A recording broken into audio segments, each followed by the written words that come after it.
راپورونه وایي چې د ډیورن فرضي کرښې په اوږدو کې د افغان ځواکونو د نن شپې د رد الظلم په نوم عملیاتو پر مهال د پکتیا ولایت د ډنډې پټان ولسوالۍ اړوند د پاکستان د پوځ 15 مهمې پوستې سقوط شوي دي. د حقیقت نیوز چینل درنو کتونکو سلام، ستړي مشئ، وخت مو په خیر. په سر کې یادونه کوم که حقیقت نیوز چینل مو نوی سبسکرایب کړئ په درنښت سره همدا اوس یې سبسکرایب کړئ ترڅو زموږ مهم او تازه خبر تر ټولو د مخه تر تاسو در ورسیږي. راپورونه وایي چې د ډیورن فرضي کرښې په اوږدو کې د افغان ځواکونو د نن شپې د رد الظلم په نوم عملیاتو پر مهال د پکتیا ولایت د ډنډې پټان ولسوالۍ اړوند د پاکستان د پوځ 15 مهمې پوستې سقوط شوي دي. د ملي دفاع وزارت د خپرې شوې خبرپاڼې له مخې د دغه عملیاتو په ترڅ کې د پاکستاني پوځ څو مهمې امنیتي پوستې د افغان ځواکونو لاسته لوېدلې دي.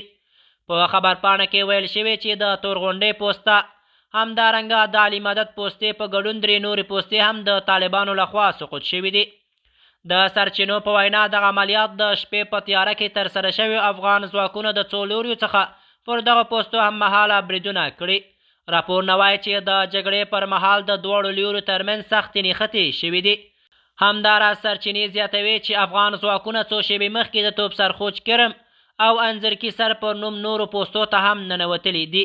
ویل کېږي په دغه سیمو کې د پاکستاني عسکرو لخوا پرېښودل شوي یو شمېر مهمات، وسلې او نور له پوځ تجهیزات د افغان ځواکونو لاسته ورغلي دي. د ملي دفاع وزارت په خبرپاڼه کې ویل شوي چې د عملیات د هغه بریدونو په ځواب کې ترسره شوي چې مخکې د پاکستان له لورې پر سرحدي سیمو شوي وو. چارواکي وایي چې رد الظلم عملیات به تر هغه دوام وکړي څو د سرحدي سیمو امنیت بشپړ تأمین شي. تر اوسه د پاکستان لوري لخوا د دغه پیښو په اړه رسمي غبرګون نه دی خپور شوی، خو د سیمې یو شمېر سرچینې وایي چې په سرحدي سیمو کې د امنیتي ځواکونو تحرکات زیات شوي او وضعیت لا هم ترینګلی دی. د حقیقت نیوز چینل درنو کتونکو زموږ د نن ورځې چمتو شوی خبر تر همدې ځای و. تر بیا مو په الله سپارم.